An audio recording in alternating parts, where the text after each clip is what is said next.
apalah, demi nak cara mak, saya sanggup tolong demi mencari kerja yang halal dan tolong mak.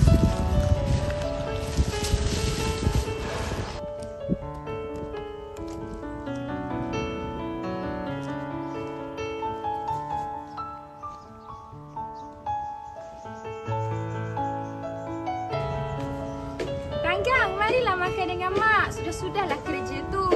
Hari ni mak bawa makanan spesial untuk kamu. Marilah sini Tanggang, duduk dengan mak. Apa mak? Makanan? Ya, marilah sini Tanggang. Lauk apa tu mak?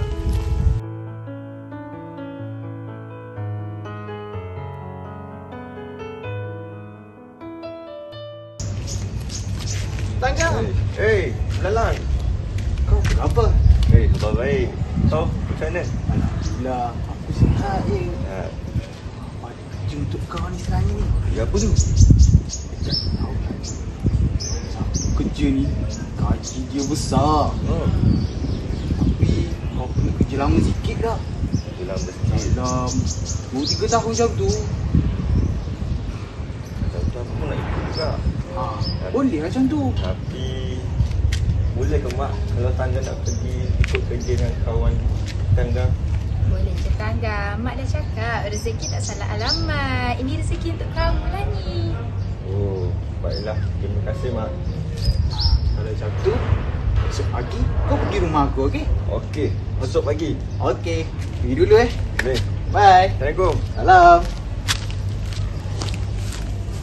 Bye mak. Jumpa lagi.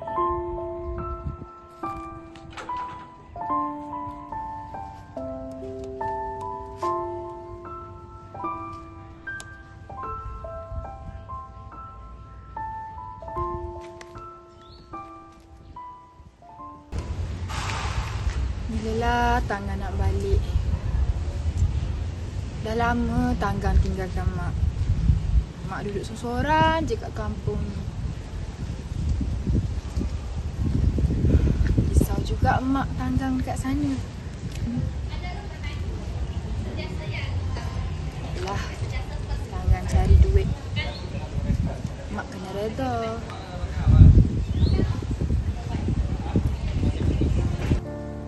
Tanggang, pulanglah mak datang ni. Tanggang, oh Tanggang. Mana Tanggang ni? Mak rindu sangat dengan Tanggang. Tanggang, mak ni. Tanggang, mak. Siapa wanita tua tu? Aku tak tahu. Tanggang, takkan kau dah lupa ini mak Tanggang? Mak engkau Tanggang. Mak aku tak ada kat sini. Dia tak boleh ada kat sini. Aku takkan terima kedatangan wanita tua ni. Macam tu. Kau tak kenal dia tak? Ya. Kau nampak muka dia? Sampai hati kau Tanggang. Aku sumpah kau jadi batu Tanggang. Apa-apalah wanita tua. Pergi dari sini. Jom kita pergi berlayar ke arah sana. Wanita tua tadi. Aku tak kenal perempuan tua tu. Aku tak nak jumpa wanita tua tu. Kalau boleh pergi dari sini dia tu. Asal ni? Apa ni? Aku tak tahu. Apa ni? Jadi batu ni. Tema utama cerita rakyat yang berjudul Si Tanggang ini memberi tema di mana derhaka kepada ibu bapa membawa padah. Cerita rakyat ini tidak memberi ruang untuk penonton berfikir kerana ia telah memberi pengajaran dan nilai moral secara didaktik dan langsung. Dahlah tu. Baiklah, seterusnya kita pergi kepada persoalan yang terkandung dalam cerita rakyat ini, iaitu cerita rakyat Si Tanggang. Baiklah, karya ini mengangkat beberapa persoalan yang penting. Antara persoalan yang pertama ialah jurang sosial antara miskin dan kaya. Jadi kita dapat lihat berdasarkan cerita rakyat ini, kita dapat tengok perwatakan seorang anak yang kaya dan ibunya yang miskin. Jadi kita dapat lihat jurang antara ini dapat menyebabkan sikap seseorang itu menjadi lupa asal usul. Dan kita dapat lihat juga sikap lupa asal usul dari watak si tanggang sama seperti peribahasa bagai kacang lupakan kulit. Seterusnya, yang ketiga, persoalan tentang nilai kemanusiaan dalam mengejar kejayaan.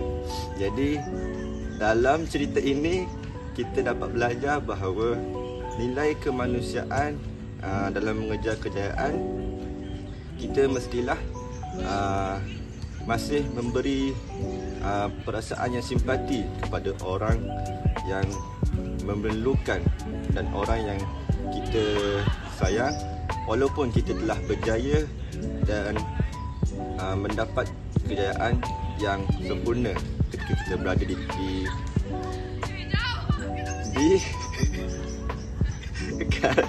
sama je, so nanti kita cut, lepas masuk balik. Okey, baca balik yang tadi. Seterusnya, persoalan ketiga iaitu nilai kemanusiaan dalam mengejar kejayaan. Jadi cerita ini akan mengajar kita bahawa apabila kita berjaya dan berada di atas, kita perlu juga tetap ada perasaan simpati dan sayang kepada orang yang telah berbakti kepada kita. Seperti anak yang baik mestilah berjasa kepada ibu bapa mereka yang telah menjaga mereka dari kecil. Bagi nilai dan pengajaran cerita rakyat si tanggang pula, yang pertama, nilai utamanya adalah hormat ibu bapa. Kita sebagai anak perlulah hormat kepada ibu bapa kita kerana bukan sekadar mereka hanya orang yang lebih tua dan berumur, tetapi kerana rasa kita sebagai anak yang orang kata ibu bapa lebih tua daripada kita, dan mereka, tanpa mereka siapa lagi. Yang kedua, rendah diri. Bermaksud kita ni sebagai seorang manusia dan individu perlulah bersifat rendah diri. Seperti yang kita lihat daripada sikap si tanggang yang sombong dan angkuh, nampak sangat dia tidak rendah diri, dan hal ini menjadikan dia kelihatan kurang berakhlak.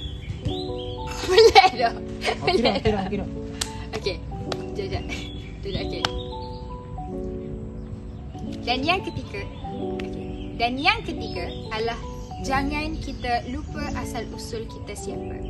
Kalau kita seorang individu ataupun seorang yang hidup dalam keadaan miskin sekarang, dan apabila kita sudah berjaya, janganlah kita lupa siapa ibu bapa kita dan siapa kita dahulu. Jadi kita kena sentiasa beringat dan menjadikan ia adalah satu iktibar untuk kita terus melangkah menjadi orang yang lebih baik. Jadi untuk pengajaran cerita rakyat ini memberi hukuman yang ekstrim, iaitu si tanggang menjadi batu. Jadi cerita rakyat ini kurang realistik dan juga ia bersifat simbolik. Baiklah, kita pergi kepada yang seterusnya, iaitu kritik moden. Baiklah, di dalam cerita rakyat ini, cerita si tanggang, kritik moden yang boleh saya sampaikan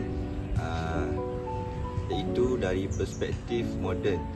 Yang pertama, adakah hukuman ini adil? Iaitu, adakah sumpahan si tanggang dan pengikutnya menjadi batu? Adakah ini adil? Bagi saya, hukuman ini adalah sangat adil kerana wajar diberikan hukuman kepada anak yang telah menderhaka kepada ibunya sendiri. Yang kedua, adakah si tanggang diberi peluang untuk berubah? Di dalam cerita ini, si tanggang telah menderhaka kepada ibunya dan terus disumpah oleh ibunya menjadi batu. Jadi dalam cerita ini, si tanggang tidak sempat untuk berubah dan berjasa baik kepada ibunya. Namun, apa yang kita dapat pelajari dalam cerita ini, kita sepatutnya mendapat peluang untuk berubah supaya tidak melakukan kesalahan yang sama yang dilakukan oleh si tanggang. Jadi bagi saya, kalau di lain masa kita sebagai seorang anak patut dapat peluang kedua untuk berbuat baik kepada ibu bapa, walaupun kita ada melakukan kesalahan kepada mereka. Yang ketiga, adakah kejayaan semestinya membawa kesombongan? Jadi berdasarkan cerita ini, saya tidak setuju kerana apabila kita berjaya, kita tidak boleh sombong kepada orang lain, terutamanya kepada ibu bapa kita dan rakan-rakan terdekat kita. Contoh kita dapat lihat Sultan Pahang yang terkini, beliau seorang yang kaya walaupun baginda merupakan seorang raja dan sultan bagi negeri Pahang. Beliau sangat berjiwa rakyat dan berbuat baik kepada semua orang. Jadi walaupun kita seorang yang berjaya, kita tidak boleh sombong dan lupa asal-usul diri kita. Baiklah, itu adalah merupakan kritik moden daripada cerita ini. Baiklah, kita pergi kepada kesantunan berbahasa pula. Kita dalam aspek kesantunan berbahasa ni, karya ini sangat jelas menunjukkan perbezaan antara bahasa sopan dan kasar. Kita pergi kepada bahasa sopan dahulu. Kita ambil seperti contoh Ibu Si Tanggang. Walaupun Ibu Si Tanggang ditengking oleh anaknya sendiri, Ibu Si Tanggang masih bercakap dengan lemah lembut dan beradab ketika bercakap dengan anaknya sendiri.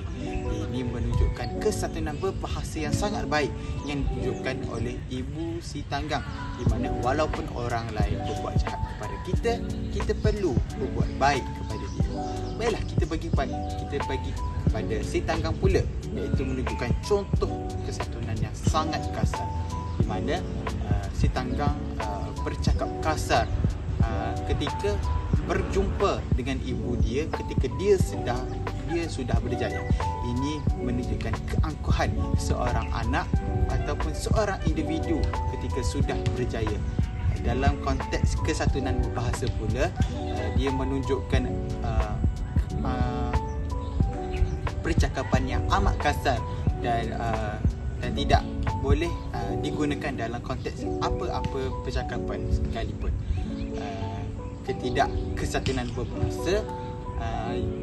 Ketidaksatuan bahasa inilah yang membentuk punca keretakan hubungan antara kita sebagai seorang yang hidup dalam bermasyarakat. Tuai padi antara masa, esok jangan layu-layuan, Cintai kami antara nampak, esok jangan rindu-rinduan. Baiklah, yang pertama, berdasarkan pantun ini, kita mari kenali tema. Jadi, tema utama pantun ialah perasaan kasih sayang yang terpendam dan dikawal dengan kesantunan. Contoh yang terdapat dalam pantun ini, bahasa yang digunakan tidak disampaikan secara jelas dan tidak terus terang. Hal ini kerana penggunaan bahasa Melayu yang berlapis dan tidak secara langsung. Jadi, jikalau kita rindu seseorang, cakap je lah, cakap sahaja rindu. Jangan menggunakan bahasa yang berlapis ataupun pura-pura tidak rindu. Jadi, tema ini tidak disampaikan secara langsung. Sebaliknya, menunjukkan kehalusan budaya Melayu dalam mencurahkan perasaan rindu. Seterusnya, persoalan. Pantun ini mengangkat beberapa persoalan penting. Yang pertama, bagaimana perasaan diluahkan tanpa berterus terang? Maksudnya, kita ni, kalau kita rasa sayang, kita rasa rindu, kita terus cakap. Janganlah kita sorokkan daripada seseorang itu. takut dia diambil orang. Yang kedua, batas dalam hubungan lelaki dan perempuan. Contoh, intai kami antara nampak. Kalau kita tahu, orang zaman-zaman dahulu tak bolehlah jumpa lelaki dan perempuan secara terang-terangan. Jadi, kalau kita macam lihat sikit-sikit, maksudnya kita secara terus terang kita menjaga batas pergaulan mengikut ajaran agama Islam.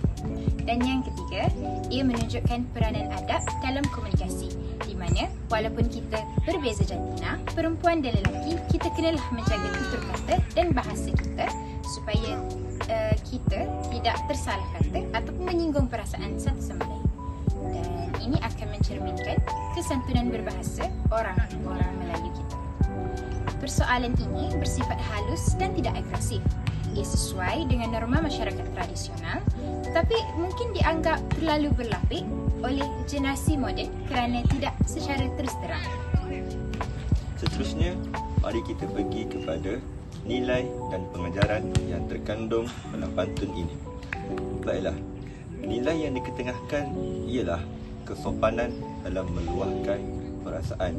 Contohnya, apabila kita merasa rindu, pantun ini mengajarkan kita menggunakan bahasa yang sopan dan tidak menekankan perasaan orang lain jika ingin menyampaikan perasaan rindu kita.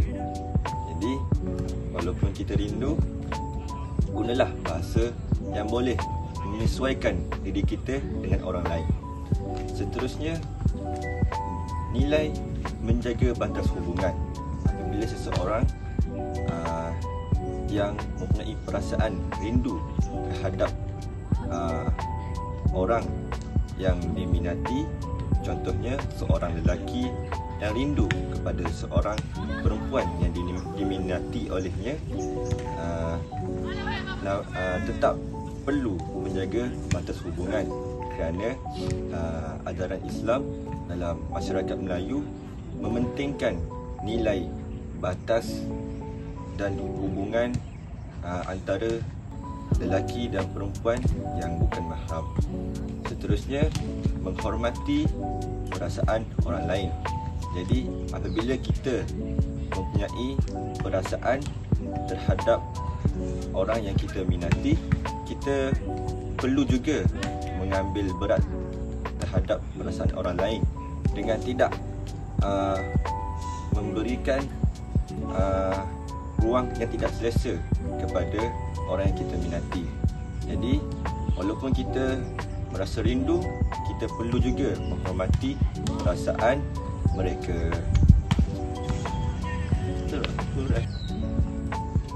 Yang seterusnya, gaya bahasa dan keindahan pantun ini.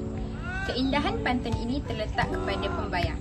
Tuai padi antara masak, esok jangan layu-layuan. Maksud, intai kami antara nampak, esok jangan rindu-rinduan. Jadi, padi menunjukkan simbol kematangan, di mana kita kena matanglah. Kalau kita sukakan dia, kalau kita minat pada dia, kita terus sahaja secara langsung dengan bahasa yang berlapik memberitahu dia. Layu, ia menunjukkan satu simbol kehilangan ataupun penyesalan. Kalau contoh, kita tidak secara terus terang memberitahu yang kita minat pada dia, mungkin dia tidak tahu tentang kita. Jadi, dia mungkin akan berkahwin dengan orang lain atau pergi kepada orang lain. Dan yang ketiga, rindu. Rindu adalah satu emosi tersembunyi yang menunjukkan kita rindu pada dia. Jadi dalam pantun ini, pergilah beritahu bahawa saya rindu pada awak. Kerana kalau kita tidak bagi tahu, bagaimana seseorang itu akan tahu? Jadi ada juga penggunaan rima ak, ak dan an menghasilkan bunyi yang harmoni. Jadi bahasa pantun ini sangat indah, tetapi ia memerlukan kefahaman budaya untuk memahami sepenuhnya. Baiklah, seterusnya kita akan pergi kepada kritik moden.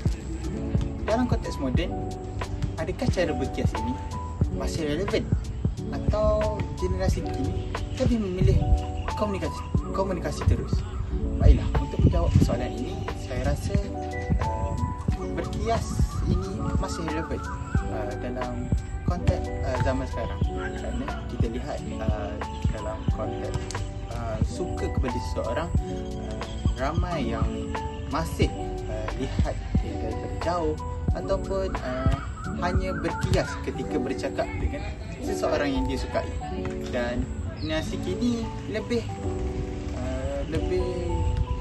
juga dalam komunikasi terus, kerana kita lihat apa yang dicakap oleh rakan saya tadi, komunikasi terus ini sangat penting untuk tidak terlalu sakit hati ketika dia telah memilih orang baru ataupun dia menjumpai orang yang lebih daripada kita. Dan pantun ini mungkin dilihat terlalu perlahan dalam dunia yang serba panas ini, kerana mungkin individu ataupun masyarakat sekarang tidak terlalu faham tentang pantun ini, kerana dia mempunyai konteks serta bahasa yang sangat tinggi. Namun ia sebenarnya mengajar kita tentang keindahan berbahasa dan menghormati emosi orang lain. Seperti kita melihat keindahan seseorang itu, tapi kita hanya mampu melihatnya daripada jauh. Baiklah, yang pertama ialah tema. Tema untuk syair ini ialah nasihat ke arah kebaikan dan pembentukan peribadi yang mulia. Nasihat kebajikan kepada ayahanda beri, peranan ibu bapa sebagai pendidik. Baiklah, kita lihat daripada rangkap ini, nasihat kebajikan ayahanda beri merupakan peranan ibu bapa sebagai pendidik. Ibu bapa merupakan pendidik utama kepada anak-anak di rumah, iaitu pembentukan akhlak yang mulia dahulu sebelum belajar pendidikan manusiawi di sekolah. Yang kedua, amalkan jangan malas. Maknanya, galakkan rajin dan berusaha. Dalam konteks ini, dia menggalakkan kita supaya rajin dan berusaha sebaik mungkin. Mana kita sebagai seorang Melayu ataupun seorang manusia perlulah rajin berusaha dan jangan bermalas-malasan. Tema ini disampaikan secara langsung dan jelas, menjadikan syair ini mudah difahami, tetapi kurang elemen interpretasi mendalam seperti puisi moden. Kita pergi kepada persoalan pula. Antara persoalan yang diketengahkan iaitu kepentingan mendengar nasihat ibu bapa. Kita sebagai anak-anak perlulah mendengar nasihat ibu bapa, walaupun kita merasakan itu terlalu menyakitkan hati, tapi kita perlu menerima nasihat daripada mereka, kerana mereka makan garam sebelum kita. Baiklah, seterusnya kita pergi kepada nilai dan pengajaran. Nilai utama dalam syair ini mengajarkan kita supaya rajin berusaha dan jangan bermalas-malasan. Contohnya, jangan menangguhkan segala perkara penting yang perlu kita lakukan supaya tabiat tersebut boleh membantu kita untuk sentiasa berdisiplin dan mencapai ke arah kejayaan yang ingin dicapai. Seterusnya, dalam syair ini, nilai yang perlu kita pelajari ialah sentiasa ikhlas dalam perbuatan. Contohnya, kita perlulah sentiasa ikhlas dalam melakukan segala perbuatan yang memberi segala manfaat kepada kita dan juga manfaat kepada orang lain. Seterusnya, kita perlu belajar daripada syair ini supaya sentiasa mendengar nasihat. Contohnya, kita mestilah mendengar dan terima nasihat daripada orang yang lebih tua daripada kita, seperti ibu bapa, guru-guru ataupun orang tua di kampung yang berada dalam kehidupan kita. Dan ini kerana segala nasihat adalah bukan sekadar untuk memberi peringatan, tetapi juga menjadikan kita supaya lebih bersedia dan mengambil iktibar daripada perkara yang ingin disampaikan oleh mereka. Seterusnya, perkara lain yang boleh dijadikan nilai dalam syair ini adalah kita perlu menjadi seorang yang insan yang berakhlak mulia. Contohnya, kita perlulah sentiasa bersopan santun dan mempunyai adab dan budi pekerti yang baik dalam berkomunikasi dengan orang lain ataupun berhubung dengan orang lain. Jadi ini dapat mencerminkan kita sebagai orang yang mempunyai nilai yang baik dan orang Melayu yang mempunyai adab yang tinggi. Kritik moden. Dalam konteks moden, adakah nasihat secara langsung masih berkesan kepada generasi muda?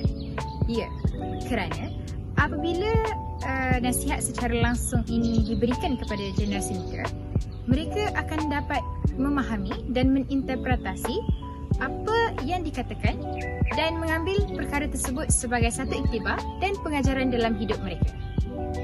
Jika kita menggunakan perkataan ataupun bahasa ataupun tata bahasa yang tinggi yang orang kata berlapik, itu akan menyukarkan mereka untuk memahami apa maklumat yang diberikan secara jelas. Seterusnya, adakah generasi kini lebih tertarik kepada karya yang bersifat emosi dan realistik? Ya, kerana generasi moden kini lebih tertarik kepada sesuatu yang lebih bersifat visual, yang di mana mereka dapat tahu, oh, emosinya sekarang ini menunjukkan sedih, menunjukkan marah.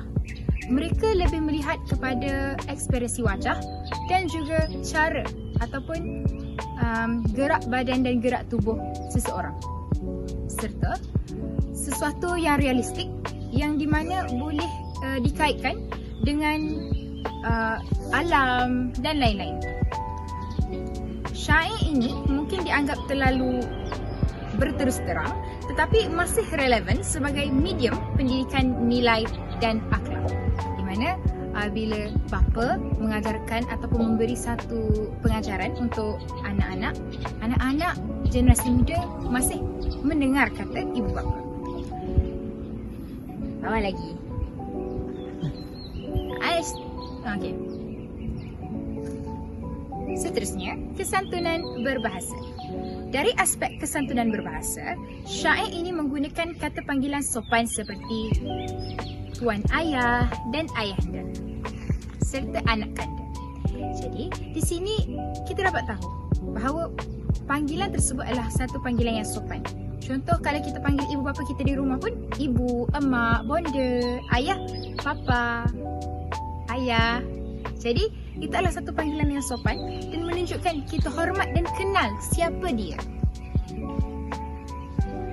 Yang kedua, bahasa yang lembut dan beradab.